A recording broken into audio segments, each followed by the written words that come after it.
এটা জায়গা পুৰো ঠান্ডা পৰিবেশ, ৰোদ নাই, পুৰো বঢ়িয়া বতাহ থাকে নদী পাৰৰ।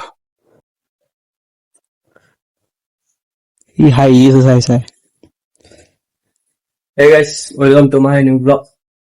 আজি চাওকচোন, আজিতো টেম্পাৰেচাৰ 33 ডিগ্ৰী মানে হৈছে চাগে। এতিয়া ঘৰত আছো আৰু প্ৰেক্টিকেলো বহিখন মানে কমলপুৰত পোৱা নাই, এতিয়া চাৰিআলিতে যাব লাগিব চাগে। চাওক দেখাই আছো, যদি চাৰিআলি যাব লগা আহে বস্তু লাগিবই আনিবৰ কাৰণে। আৰু ভিডিঅ'টো চাই থাকক, গম পাব ক'ত পাওঁ প্ৰেক্টিকেল বহিখনৰ লগতে দোকানৰো কিবা বজাৰ আনিব লগা আছে। লওকচোন যাওঁ।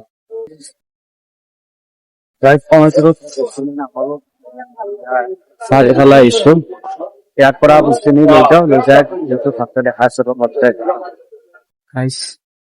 সময় মানে চাৰিআলিৰ পৰা আহিলো, আহি মুখ হাত ধুলো যিহেতু বহুত ধুলা।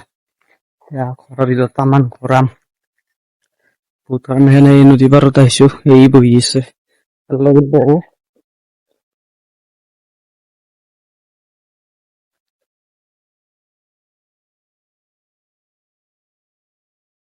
বঢ়িয়া জাগা, পুৰা ঠাণ্ডা পৰিবেশ, ৰ'দ নাই, পুৰা বঢ়িয়া বতাহ থাকে নদী পাৰৰ। বহু বঢ়িয়া, পুৰা শান্তিৰ জাগা।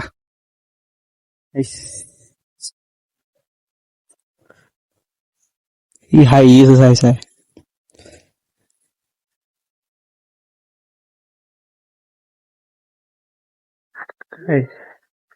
প্ৰেক্টিকেল সময় আনন্দ আপোনালোকে গমেই পাইছে। এতিয়া প্ৰেক্টিকেলটো কৰিলো, সেই কৰা হ'ল মানে আৰু অলপমান আছে বাকী, কালি ৰাতিপুৱা কৰিম। এতিয়া ভাতটো খালো, এতিয়া আজি ভিডিঅ'টো এইখিনিয়ে। ভিডিঅ'টো চাব লাগিছিলে কমেণ্ট কৰিব।